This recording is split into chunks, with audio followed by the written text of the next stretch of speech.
Hello दोस्तों, मुझे उम्मीद है कि आप सभी अच्छे होंगे। दोस्तों, क्या आप जानते हैं कि आपके द्वारा किए गए कर्मों का फल आपको किस प्रकार मिलता है?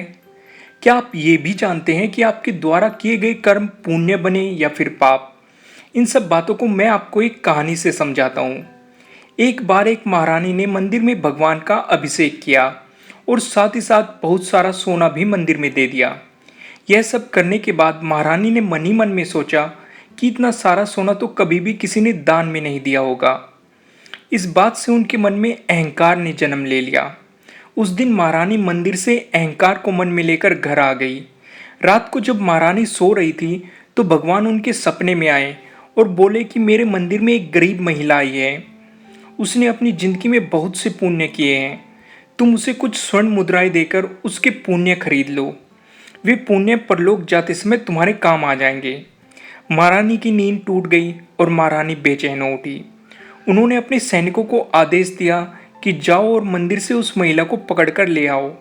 सैनिक मंदिर जाकर उस महिला को पकड़कर ले आए और महारानी ने उस महिला से कहा कि मुझे तुम्हारे कुछ पुण्य चाहिए, इसके बदले मैं तुम्हें बहुत सारी स्वर्ण मुद्राएं दे दूंगी। महारानी की बात सुनकर वह गरीब महिला बोली कि मुझ जैसी गरीब के पास पुण्य कैसे हो सकते हैं। मैं तो दर दर भटक कर भीख मांगती हूँ। कल मुझे भीख में बहुत सारा सत्तू मिला तो मैंने सोचा कि भगवान को इस सत्तू से भोग लगा दूँ। मैं मंदिर जा ही रही थी कि मुझे रास्ते में एक भिखारी मिला जो बहुत दिनों से भूखा था। मैंने आधा सत्तू उसे दे दिया और बाकी बचे सत्तू से भगवान को भोग लगा दिया। अब आप ही बताइए कि जब मैं भगवान को ठीक से भोग ही नहीं लगा पाई तो मुझे पुण्य कैसे मिलेंगे। जब महारानी ने उस गरीब महिला की बात सुनी तो महारानी का सारा अहंकार नष्ट हो गया, क्योंकि अब वो समझ चुकी थी कि निस्वार्थ समर्पण की भावना से प्रसन्न होकर भगवान ने उसे असीमित पुण्य दिए हैं।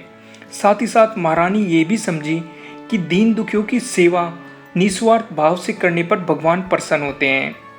दोस्तों, इस कहानी से मैं आपको ये समझाना चाहता हूँ कि कोई भी कर्म करते समय आपके मन में स्वार्थ की भावना है तो आपको आपके कर्म का अच्छा फल नहीं मिलेगा। आपको पुण्य उन्हीं कर्मों से मिलेगा जिनमें निस्वार्थ की भावना छिपी होगी। दोस्तों, मुझे उम्मीद है कि आपको ये स्टोरी अच्छी लगी होगी और अगर अच्छी लगी है तो इसे लाइक ज़रूर कीजिएगा। अगर आप हमारे चैनल पर नए हैं तो सब्सक्राइब करना बिल्कुल मत भूलिएगा। अगर आप चाहते हैं कि ये वीडियो किसी और के काम भी है तो आप इसे शेयर भी कर सकते हैं। आपको ये स्टोरी कैसी लगी आप कमेंट के थ्रू मुझे बता सकते हैं। Thank you.